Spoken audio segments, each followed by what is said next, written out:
Parashat Toldot, Rabotai. Parashat Toldot, il y a tellement à parler. Et forcément, on va essayer de faire 2h15, Bezrat Hashem, on a 3/4 d'heure de shiur pour finir, pour ne pas que ça soit trop long. Donc, on va essayer de rentrer le maximum, Bezrat Hashem.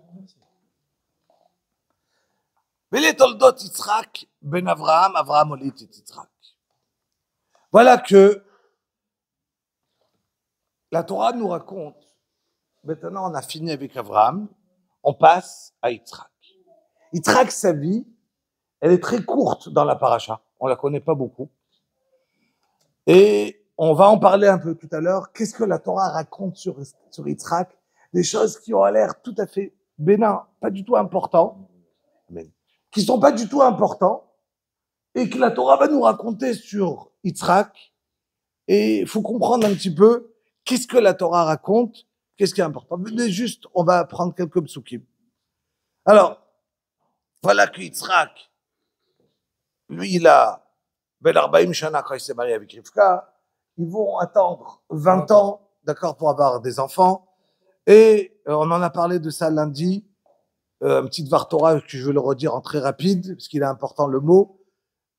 Vayeiter Yitzhak l'Hashem lenochach ishto ki akarai vayater lo Hashem vata'ar Rivka ishto.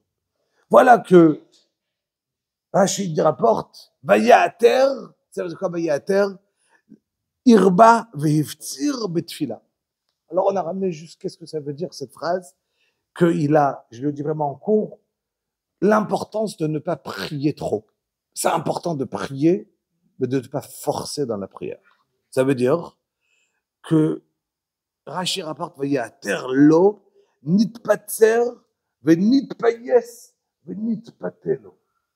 Ça veut dire qu'il y a HaKadosh Baruch Hu, il a été en lui, il a dit, allez, d'accord. Tu m'as trop demandé, à la fin, je te donne, même si c'est pas bien. Pourquoi c'est pas bien? Disent Chazal, car voilà que qui va naître de ces enfants? Esav, dès qu'il a 15 ans, Yotzel et Tarbutra, il quitte le chemin de la Torah. Quand il quitte le chemin de la Torah, du coup, Avraham Avinu, il a été promis qu'il va mourir Beseva Tova. Une aftacha d'Akadosh Baruch Hu. Seva Tova, ça veut dire que sa descendance, elle garde Torah au mitzvot. Avoir un enfant qui garde pas Torah au mitzvot, vous imaginez le grand-père qui voit son petit-fils qui devient un petit Esav. Imaginez la peine qu'il va avoir Abraham. Qu'est-ce qu'il a fait à Kadosh Baruch Hu? Il a enlevé Abraham de ce monde 5 ans avant. Donc, si maintenant Yitzhak ne priait pas Kadosh Baruch Hu tellement, Hachem, il aurait fait attendre encore un petit peu, encore 5 ans, et on aurait pu avoir Avraham Avinu vivre encore les 5 ans qu'il devait vivre. À cause de la tfila de Yitzhak, on s'est retrouvé avec Avraham Avinu qui meurt plus tôt. C'est inimaginable. Qu'est-ce que ça veut dire le monde? Avec Avraham, encore 5 ans ou 105 ans d'Avraham. Et tout ça parce que Yitzhak, il a prié. Deuxième point, Vayater lo. Et là-dessus, je prends plus de temps car je l'ai dit, mais je l'ai dit très vite la fois dernière. Je vais le reprendre plus clair. On sait très bien que Chazal, ils disent Vayater lo. Quand il y avait Rivka qui priait, Yitzhak qui prie, qui en a écouté plus? Yitzhak. Pourquoi? Parce que Yitzhak, il est tzaddik, ben tzaddik. Ça veut dire qu'il avait zchut avot. On a posé la question, c'est pas normal. Au contraire, quelqu'un qui arrive d'une maison où il y a rien, il n'y a pas de Torah ou mitzvot, et lui, il change. Et lui, il vient, il commence à faire Shabbat dans une maison qui n'a pas Shabbat. C'est beaucoup plus dur. Hachem, il aurait dû écouter quelqu'un qui est, au contraire, qui se travaille, qui fait tchouva, et qui vient d'un milieu pas du tout religieux, et qui se renforce, qui bal tchouva. Et donc il arrive, d'après certains avis dans la Gemara, d'accord, et donc ça veut dire que, parce que la Gemara dit, d'accord, et donc c'est beaucoup mieux surtout de ne pas avoir fauté bichlal. Donc, ça veut dire que, elle dit la Gemara, c'est sûr que Yitzhak, c'est super. Aval, Rivka, elle arrive d'une maison de Lavan, Bethuel, des Réchaïm. Réponse en cours, je fais tout en rapide. Il faut savoir que il y a deux manières de faire Torah mitzvot. Il y a quelqu'un qui va faire Torah mitzvot par habitude. Pourquoi je me lève tous les jours à la tfila? Parce qu'il faut se lever. Pourquoi je vais au shiur? Parce qu'il faut partir, il faut étudier la Torah, parce qu'il faut faire les mitzvot. Pourquoi je fais Shabbat? Parce qu'il faut faire Shabbat. C'est une habitude. Et quand je fais ma Hamida, du coup, déjà, des fois j'ai envie, des fois j'ai pas envie, des fois j'ai les nerfs, des fois j'ai pas les nerfs. Et je ressens pas le travail d'Akadosh Baruch Hu, servir Hachem, le srout qu'on a de se dire quand je me lève le matin, waouh, je me lève, la Vodat Aborit Barach, c'est extraordinaire, encore une journée où je peux servir Akadosh Baruch Hu, Hachem il m'a donné la possibilité de le servir, et je me lève, on faut pas traîner, aller faire le Tilat Yadayim tout de suite, on n'a rien le droit de faire. Pourquoi, à part de Bodéani, pourquoi est-ce que je dois en premier réfléchir à servir Akadosh Baruch Hu? Et déjà le matin, comment je m'habille, je fais ma tfila. On commence par tout un processus de Avodat Hashem. Même quand je vais au travail, Avodat Hashem. Donc en vérité, on est entouré de mitzvot du matin jusqu'à qu'on aille dormir. Quand je ressens, qu'est-ce que ça veut dire une Avodat Hashem? Il y a quelqu'un qui va le faire par lui-même, il y a qui va le faire parce que j'ai été éduqué comme ça. C'est beaucoup plus facile de la faire quand on a été éduqué et de se dire, je ressemble. Mais, quand j'étais éduqué, je fais faire quelque chose par habitude. Ça va être très dur de le faire avec un nouveau travail. Ça veut dire que si Abraham avait lui, il était lui chesed, son fils, s'il faisait par habitude, il aurait dû être la même chose. Suivre le mouvement de son père. Lui, il a dit non, je ne suis pas le mouvement. Je suis et Yitzhak et Yaakov, ils ont fait un travail personnel tellement fort, comme si Yitzhak, il avait pu reconnaître Akadosh Baruch Hu par lui-même entièrement. Comme s'il n'y avait pas Abraham. Ça, c'est très dur, parce qu'Abraham, il est là. C'est la raison que la Torah, elle vient, il te dit, tu sais quoi? Je vais d'abord écouter Yitzhak. Parce que Yitzhak, non seulement il a fait un travail comme un Baal Tshuva, mais en plus, il est Tzadik ben Tzadik. Donc il a les deux côtés. Pour ça qu'on a donné la bracha, la tfila de Yitzhak qui était tellement grande. Top. Voilà, on se retrouve avec les deux enfants. Et un, il est attiré vers la Vodazara, un, il est attiré vers, voilà. Juste pour deux petites histoires rapides, en parlant de ces enfants-là qui sont attirés. Cette même personne avec qui je parlais, pour qu'il me donne sur la Hashgacha, et j'ai vu que c'était quelqu'un de Nermad, donc forcément je lui ai parlé un peu plus que ça au téléphone. Et il s'est avéré que c'était un ancien Français et tout ça. Bikitso, il travaille avec son fils à New York. Et il me racontait, il me disait, ah tu sais, alors ils ont ouvert un style de Betrabad à New Jersey. Et il me disait, ah, tu as entendu ce garçon-là qui a brûlé les tefilines? Oui, c'est une histoire connue. Il y avait un garçon à Nebrak qui vient d'une maison religieuse, très religieuse, normale. Et il a tellement ressenti que c'était pas pour lui la Torah et le mitzvot, et qu'on l'a obligé. Il y a un jour, on lui a donné même des coups, son rébé, parce qu'il voulait pas écouter. Un jour, il est monté sur un toit de Nebrak, il a pris un barbecue, il a ouvert cette filine, il s'est fait filmer en 2018 et il a brûlé les tefilines et il a envoyé ça sur tous les réchatos, tous les réseaux. Ça a tourné dans les radios, ça a tourné dans la télévision. Même un Chiloni ne vient pas et brûle des tefilines. Et lui, il a été interviewé de partout. Si vous le tapez sur Internet, vous voyez ces vidéos, comment il les brûle. Et ce garçon, qu'aujourd'hui je peux raconter son nom, Daniel Amram, et voilà que ce garçon, il était tellement connu dans son anti, et il a commencé à parler contre les Haredim à fond. Il a quitté, il est parti de New York, Et il s'est retrouvé avec cette personne. Avec qui je vous parle. Aujourd'hui, il est chômeur Torah mitzvot, il est en kippa, il travaille, et il est chômeur Shabbat, il est revenu, il a sorti une nouvelle vidéo en racontant son histoire, il met les tefilines, et il raconte comment il s'est trompé, comment il a mal fait, et qu'il demande Slicha à Kadosh Baruch Hu, et il fait tchouva.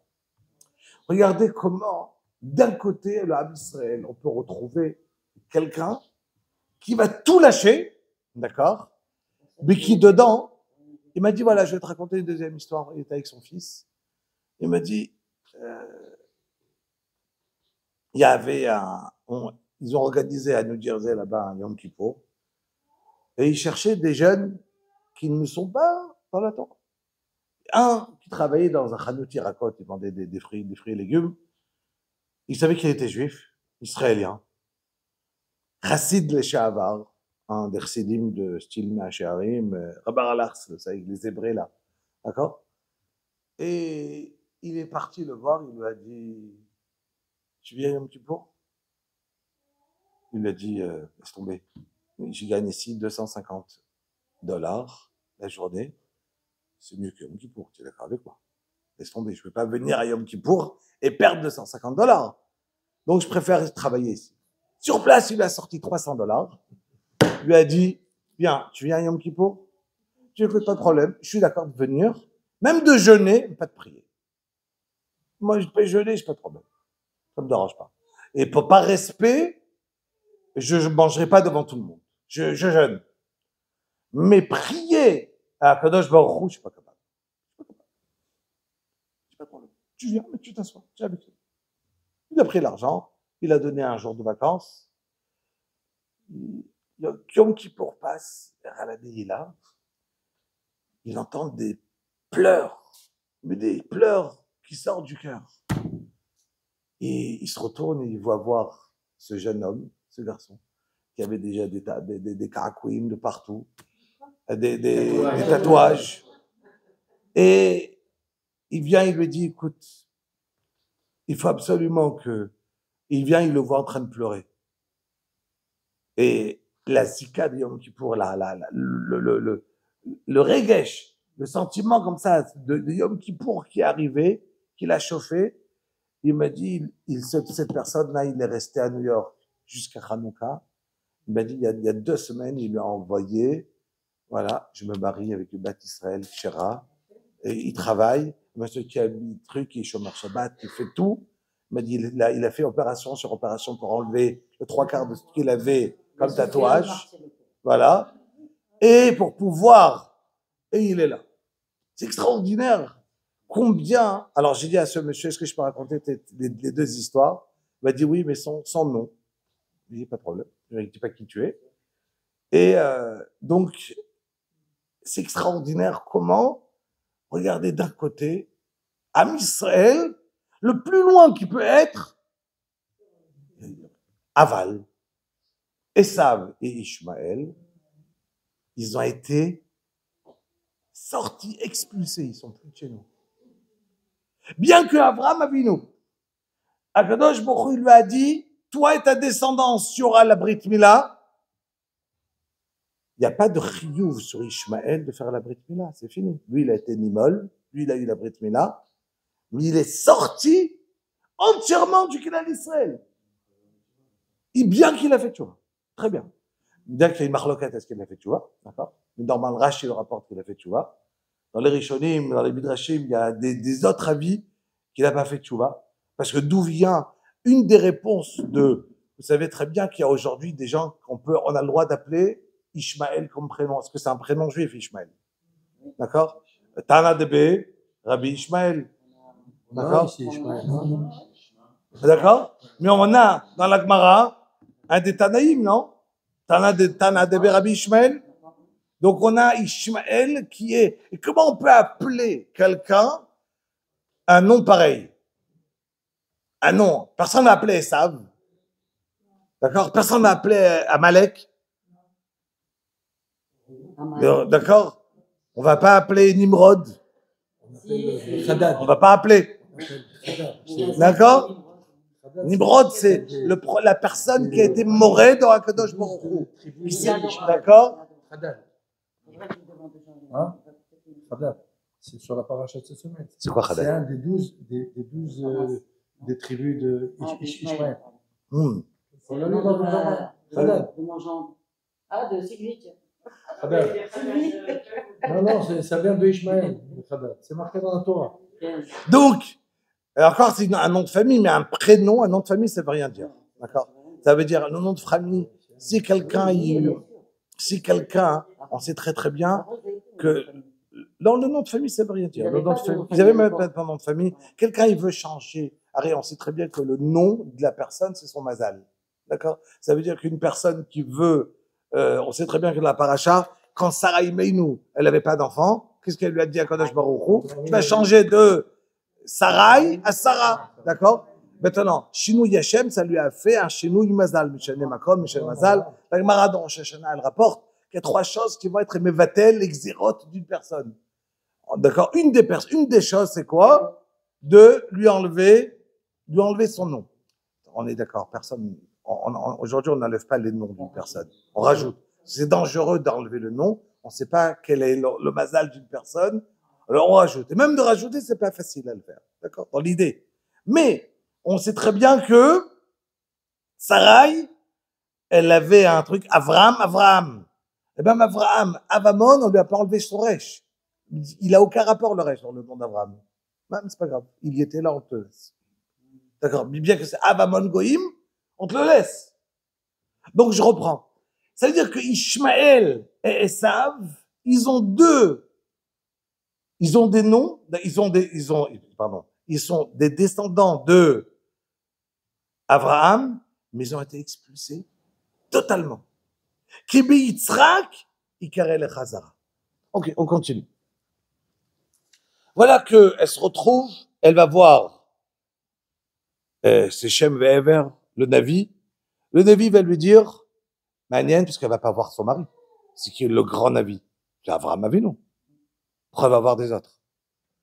Pourquoi elle va pas chez son mari, chez Yitzhak? Vas-y d'abord. Mais non, elle va pas. Elle a les droits chez Hachem, parce qu'elle n'a pas voulu raconter à son mari. Donc, elle n'a pas voulu raconter, elle est partie voir, entre guillemets, en cachette. Et voilà qu'on va lui dire, tu as Shnei Goïm Bevitner, tu as 2 peuples, et attention, dès le début, ils sortent un rachat, un tzaddik, les hommes, yemat, quand un il monte, l'autre il tombe.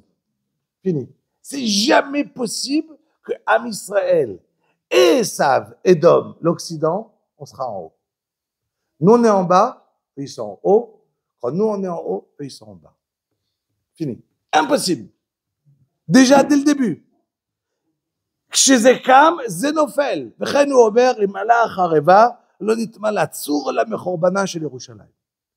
Voilà que il va naître et ויקרא הוא לו עשיו, c'est pas lui qui l'a appelé, tout le monde l'a appelé comme ça, בסדר.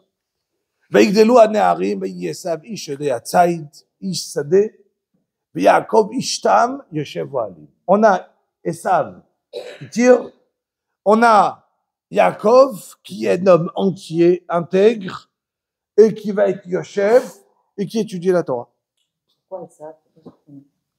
Il rapporte, il était Admonir, je te rapporte de Rashi. Siman shenze maspik igmor malchuto, asheze omed notla mimenu. Alors il rapporte. הכל קראו כן לפי שהיה נעשה ונגמר בשערו כבן שנים הרבה עשוי, בלשון déjà fait. Quand c'est le rapport de Rachid. Exactement. D'un côté, on reçoit la même éducation, d'accord? Mais après, c'est pas à cause des parents que ça a été fait. D'accord? On sait très bien que il y a plein de prénoms dans la Torah. On a besoin de savoir est-ce que la personne, il est bien ou il est pas bien. D'accord? Comment on sait? Des fois, l'éducation, elle est pas bonne d'en haut. Et donc, la personne, c'est les parents qui sont responsables. Et des fois, c'est à cause de la personne qui a chacun un libre arbitre. On le verra plus tard dans les parachiotes. Mais Yaakov Avinu, il était assis chez son beau-père Lavan, des années, 20 ans, il n'a jamais réussi à lui faire tchouva. et le meilleur darshan, le meilleur Rav, c'est Yaakov Avinu. Après, il n'a pas réussi. Celui-là ne voulait pas. Le libre arbitre de chacun. Donc, Vayazed Yaakov Nazid, Vayavo Esav min Asedeh Voyef, et voilà que tout le monde connaît, ce jour-là, il y avait, je passe rapide, il y a Avraham Avinu qui est niftar. Avraham Avinu qui est niftar, ce jour, donc Yaakov Avinu, il est en train de préparer une soupe de lentilles. Lentilles, pourquoi? Parce que c'est rond, et le monde, il revient, il y a un galgal, donc il est en train de lui préparer cette soupe. Ok. Il vient Esav, il demande, donne-moi Mida Adom à Adom Azé. Qu'est-ce qu'il voit? Il voit le rouge. Chazal, ils disent que de là, parce que déjà la Torah, elle te dit, Alken Kara Shemo Adom, parce qu'il a dit le mot Adom, et donc, il a prouvé qu'il regardait les choses essentielles à lui extérieures qui étaient importantes. Donc, j'ai regardé et je lui ai donné ça.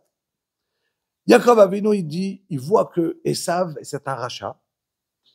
Et les prorotes, les premiers-nés, ils vont avoir une avodat Hashem plus tard, qui va être pour les Kohanim, qui vont servir comme les Kohanim. D'accord? Ils vont faire le travail. Yaakov dit, ce n'est pas possible que Esav va recevoir un rôle pareil. C'est impossible. Pas parce que lui, il le veut, évidemment. Mais la raison qu'il va l'acheter, c'est parce que si l'autre ne mérite pas. Ce n'est pas kavod à Kadosh Baruch Hu de laisser à un homme pareil une avodat Hashem pareil. Donc, il va lui racheter et la prora et l'autre, il s'en va. Très bien.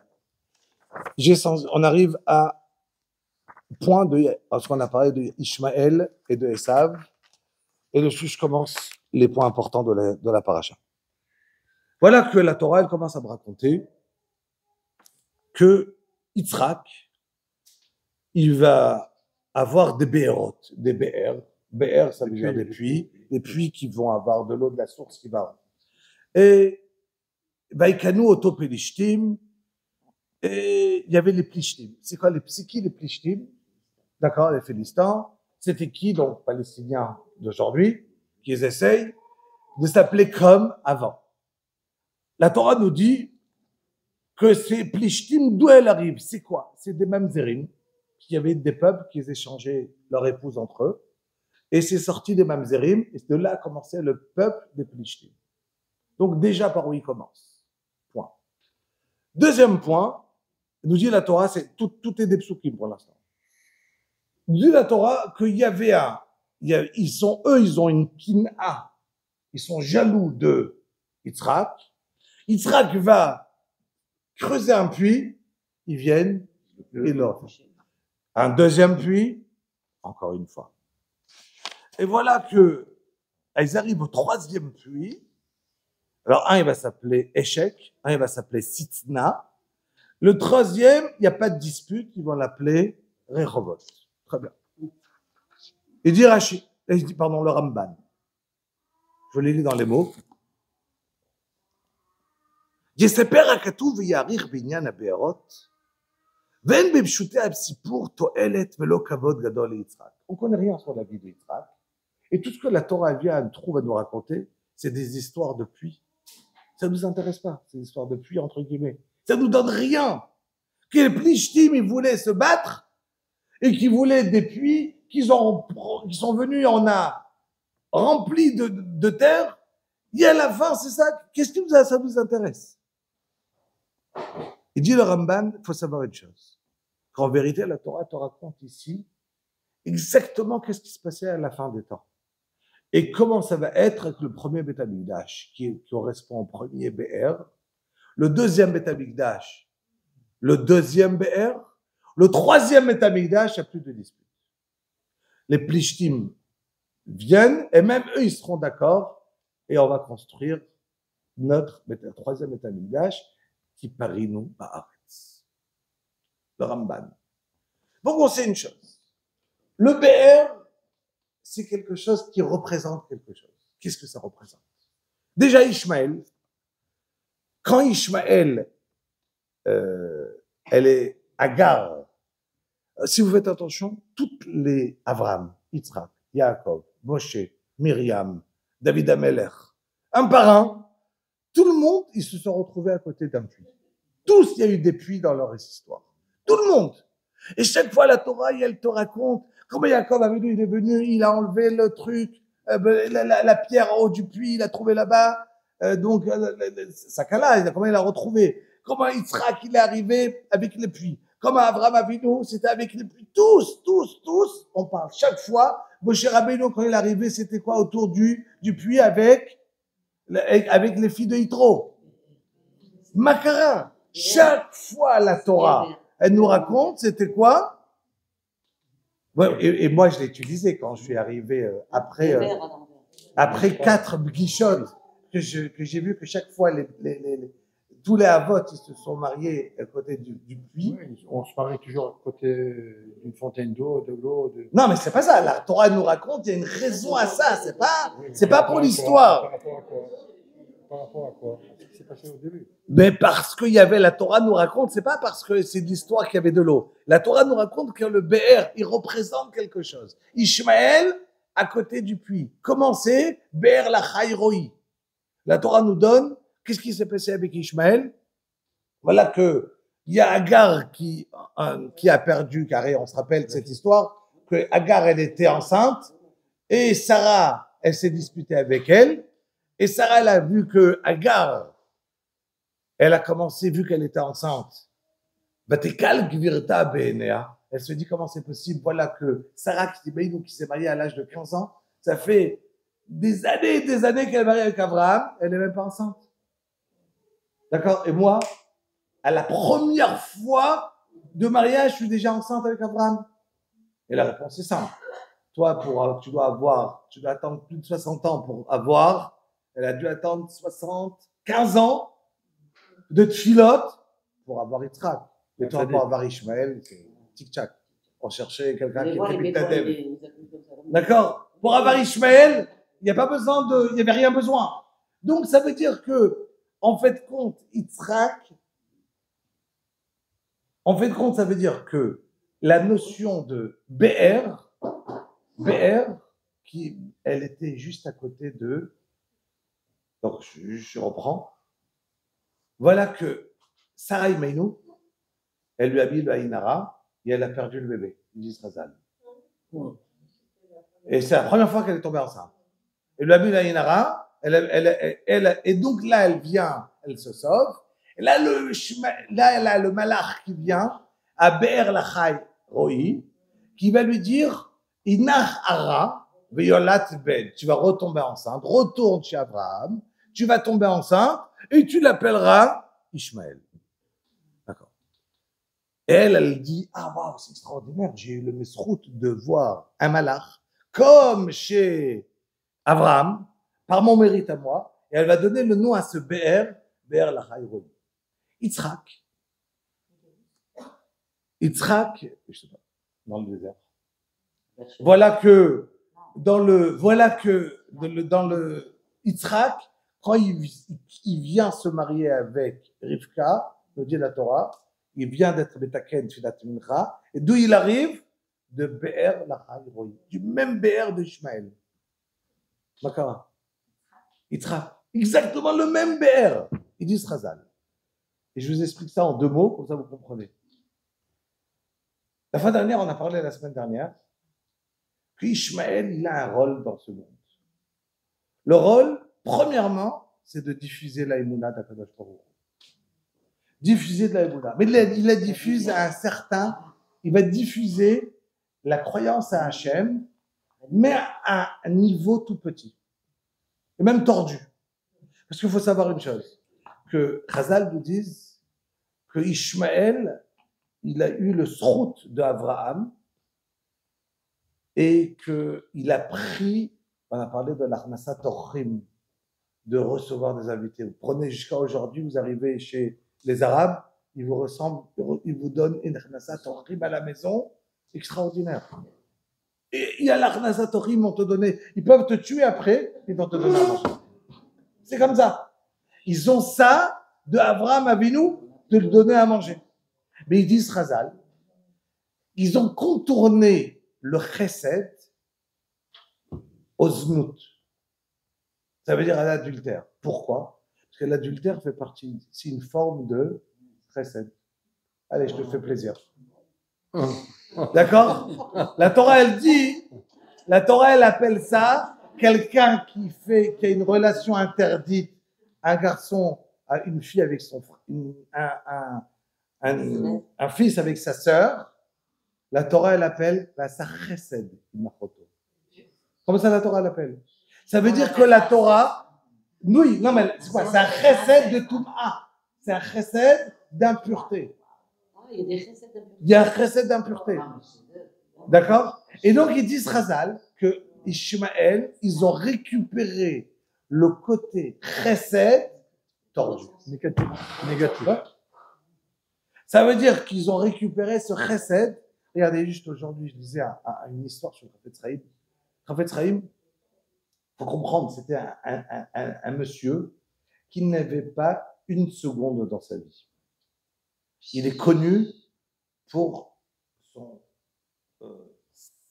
sa atmada, sa tzidkout, son sérieux dans les 24 heures de limoud de Torah. Une des fois, juste avant Rosh Hashanah, il faisait toujours Cheshbon HaNefesh. Ça veut dire qu'il calculait tout ce qu'il a fait dans sa vie, dans sa année. Cette année, qu'est-ce qu'il a fait? Une fois, sa femme, elle entendait pleurer. Il n'arrêtait pas de pleurer et d'une manière anormale. Elle était habituée qu'il faisait tchouva, son mari. Elle est partie le voir, elle a dit, Rabbi Israël Meir, qu'est-ce qui t'arrive? Pourquoi tu pleures tellement? Il a dit, regarde, j'ai passé toute l'année dans ma tête, il me manque 16 minutes de cette année que je ne sais pas qu'est-ce que j'ai fait dans ces 16 minutes. Je ne sais pas qu'est-ce que j'ai fait ces 16 minutes et comment je peux arriver à Rosh Hashanah devant Kadosh Baruch Hu, au jugement, il va me demander qu'est-ce que tu as fait dans ton année que je t'ai donnée. J'ai 16 minutes que je ne sais pas. Qu'est-ce que je vais répondre? 16 minutes, je ne sais pas. Qu'est-ce que j'ai fait hier de 10h à 10h02, je ne sais pas. Hier. Sur toute l'année, il a perdu 16 minutes. Et le Chafetz Chaim, qui a écrit le Mishnah Berurah, qui a écrit toutes les Sfarim, des dizaines de Sfarim, sur tout, sur le Chotrébit, sur ça, mais qui sont toutes les, dont le Chafetz Chaim, d'accord? Rabbi Israël Meir Cohen. Quelqu'un qui l'étudiait, il avait tout le temps plein de livres autour de lui. Il habitait à Radin. Radin, c'est une toute petite ayara que j'espère une fois qu'on aura le srout d'organiser un voyage là-bas. Moi, je l'ai déjà fait une fois organisé avec Seout en France. On avait organisé un voyage. C'était plus facile de France, mais c'est extraordinaire d'arriver, de voir la yeshiva du Chafetz Chaim, d'aller à Valogine. C'est extraordinaire de voir ce qui a été gardé encore jusqu'à aujourd'hui à Mir. C'est beau. Et voilà que le Chafetz Chaim, chacun qui rentrait lui parler, pour lui poser une question, des fois pour avoir une bracha. Ça va durer 1 minute, 2 minutes. Il fermait tous ses sfarim autour de lui. Tous! Et il devait après tous les ouvrir, Bechazara. Et une fois, son fils lui a dit, papa, pourquoi tu fermes les livres? Quelqu'un, il vient, répond, et tu continues à étudier, tu perds du temps. Je lui dis, écoute-moi bien. Moi, je suis vieux. Je ne peux pas aller dans les hôpitaux pour commencer à faire Bikour Cholim.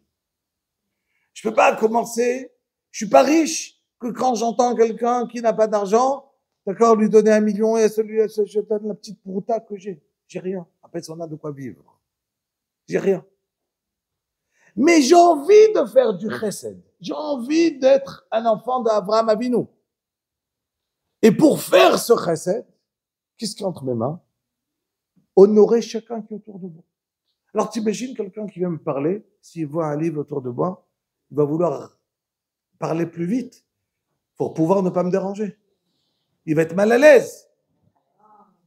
Pour le mettre à l'aise, je ferme, comme ça il a l'impression que j'ai fini, j'ai tout le temps pour toi et que je peux t'écouter. C'est le chesed que je peux faire avec un juif. Même ça, tu veux me l'enlever. Alors imaginez, quelqu'un qui n'a pas 1 seconde, mais il veut faire son chesed. Ça, c'est un chesed, géonout, un gaon, une intelligence dans le chesed. C'est comment je fais le chesed? Avec l'intelligence. Il y a quelqu'un qui est arrivé chez le Beth Halevi, il lui a posé la question, il lui a dit, Rav, est-ce qu'on a le droit de faire l'arba kosot, les 4 verres de vin à Pessah, avec du lait? Alors, le Beth Halevi lui a dit, attends 2 minutes. Il est revenu, il lui a donné de quoi acheter du vin et de la viande.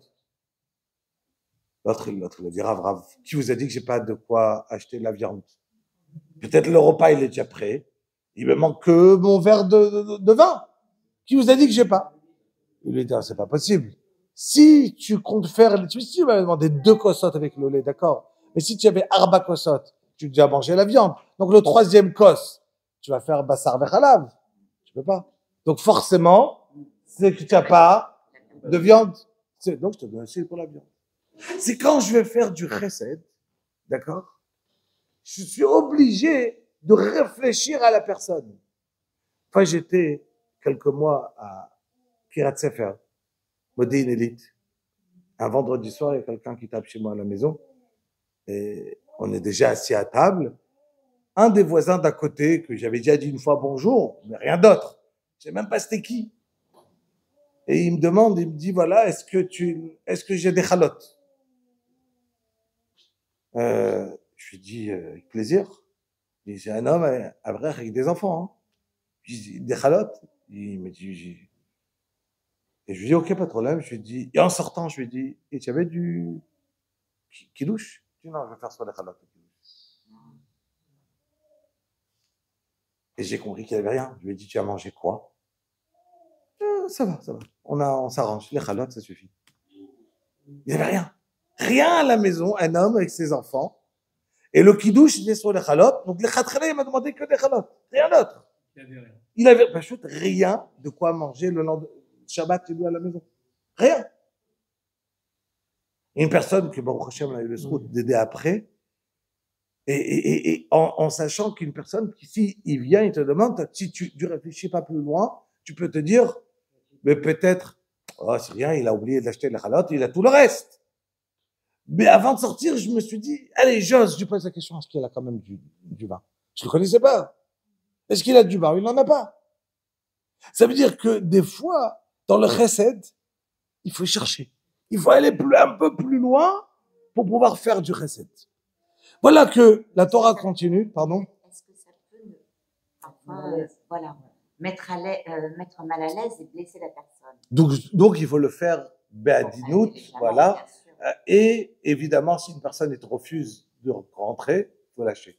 Mais des fois, il faut insister une fois, 2 fois, 3 fois, et surtout en fonction de la personne. Les personnes que chez nous les Marocains, on va dire, si on t'a donné un manger, tu arrives chez quelqu'un, tu as invité, et on va te proposer à manger, d'accord? On te dit tiens, prends encore. Si tu dis non la première fois parce que tu es poli. Mais c'est parce que tu es poli. Mais si tu es dans une maison, il y en a qui ont besoin qu'on leur répète 3 fois pour qu'eux, en vérité, qu'ils soient d'accord de dire oui. Mais 3 fois, ils vont dire non, pas besoin. Allez, d'accord. D'accord? Mais un Ashkenaz lui dit non, pas de problème, au revoir. Je veux plus manger, je t'ai proposé, non? Il n'y a pas besoin. C'est tout, mais je t'ai proposé, tu as dit non, il va pas réfléchir une 2e fois. Non, mais voilà. Donc, je reprends. Ouais, il est tard. Donc, Rabotai. Donc, ça veut dire, Bessachakol, que la Torah, et elle te donne, il y a le chesed. Le chesed de Abraham, il est passé d'une manière, comme j'ai dit, une manière tordue. Là, ce qui est important de savoir, c'est que, voilà qu'à la fin de notre paracha, on va retrouver Ishmaël qui va partir et qui va se marier avec la fille de Esav. Regardez, à la fin de la paracha. Pardon? Pourquoi c'est tordu? Oui. Parce qu'ils disent, Razal, où il est l'intérêt? Pourquoi Makara? Vayar Esav kiraot bnot Knan vede Yitzchak aviv. D'accord? וילך עשיו אל ישמעאל ויקח את מחלת בת ישמעאל. Déjà, c'est intéressant parce qu'on sait que d'où on apprend que le jour du mariage, toutes les avérotes s'en vont de là. Machalat, c'est Mochel, Bat Ishmael. Donc ils disent Chazal, et il rapporte ici le Rachem Akadosh, je vous dire dans les mots, il rapporte, il dit que qu'est-ce qui s'est passé avec Esav? Et ça, il nous reste 5 minutes pour le shiur, j'essaie de mettre le maximum, écoutez bien. Esav, il a eu une bracha, al charbecha tichye. Tu verras, tu vas vivre sur ton épée. Ishmaël, alors, lui, il est devenu Rové Kachat. Rové Kachat, ça veut dire l'arc. Mais il n'a pas eu de bracha. Il n'a pas eu de bracha. Et voilà que Esav, il veut que les brachot, il sait qu'il se comporte pas bien, d'accord? Et il y aura un mariage entre Esav et Ishmaël. Plus tard, en plus, avec Amalek. On a ramené la fois dernière que Amalek, c'est celui qui était, la Torah nous raconte dans Dvarim, ils sont sortis à la guerre, Kasher Ta'asena à Devorim. Les premiers mitabdim, dit Rashi, les premières personnes qui étaient des kamikazes, c'était qui? Amalek. Amalek, ils savaient qu'ils allaient mourir. Ils partaient, et la Torah appelle ça comme ils se sont battus avec Am Israël, comme la Dvorah. Et dit Rashi sur place, de la même que la Dvorah, l'abeille, quand elle va piquer, elle va mourir tout de suite. Amalek, ils sont d'accord de mourir pour te tuer. Donc, ils se faire exploser, de mourir. Les kamikazes, ils n'ont pas de problème. Maintenant, il vient, Pirkei de Rabbi Eliezer, ça fait 2000 ans, et il dit qu'il y a eu un mariage entre, et c'est rappelé dans David Ameler, dans le Télim, qui rapporte que il y a eu un mariage entre Amalek et Ishmaël. Et donc les kamikazes à la fin sortiront de qui? De Ishmaël. Et eux, ils iront se faire exploser pour tuer l'âme d'Israël. Maintenant, Édom, ils ont une particularité à eux, que eux aussi, ils ont eu comment, on va dire, comment être ramené la Emouna d'Akadosh Baruch Hu. Mais eux, ils sont sortis tellement du système, d'accord, et savent, et qu'Akadosh Baruch Hu, il leur a donné un tafkid très différent, d'accord. Alors, juste, je vous rapporte encore 2 petits mots et on a fini.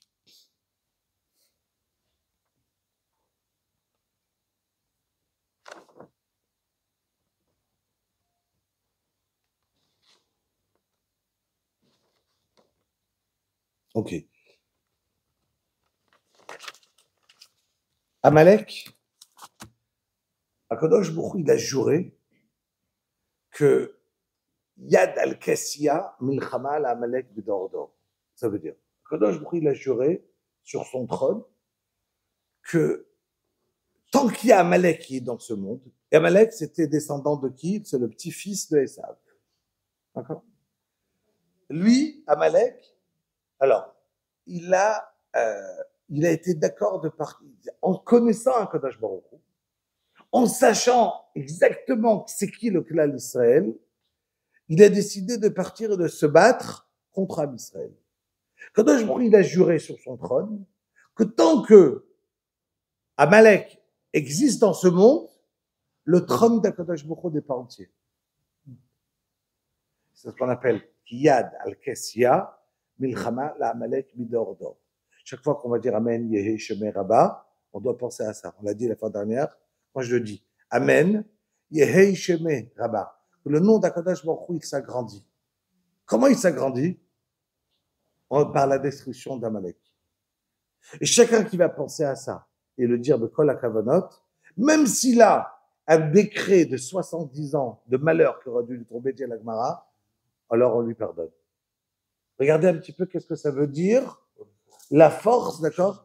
Et Amalek, c'est le Chilul Hashem qu'il y a dans ce monde, c'est ça, c'est Amalek. Donc, notre force à nous aujourd'hui, d'accord, c'est de dire, on avait ramené la fin dernière, Shma, Douma et Massa, notre force à nous, c'est de baisser la tête. Alors, si j'avais encore le temps, on serait rentré dans Brit Avraham. Juste, je dis, mamash, un mot. Chazal nous raconte comment il y a les Plishtim.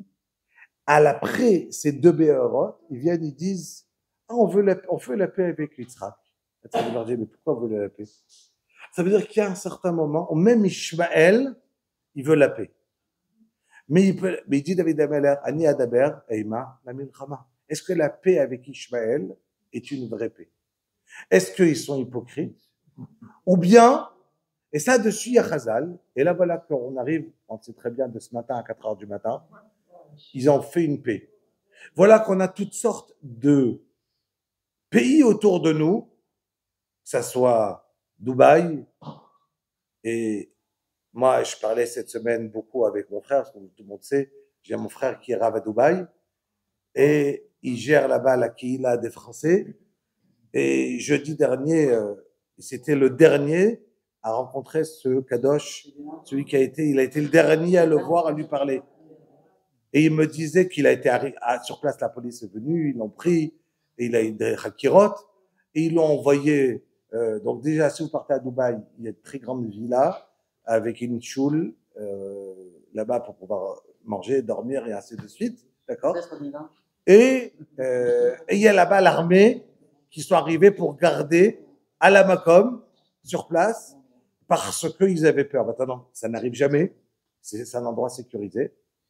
Et pas parce que c'est arrivé une fois. Pardon? Bravo. Voilà. Mais c'est un endroit que, d'un côté, on n'a pas besoin de sortir d'Eretz Israël pour ça, pour aller là-bas. Mais dans l'idée, voilà, ils ont. Alors, d'où ils ont de l'argent, bébête? D'où on va retrouver?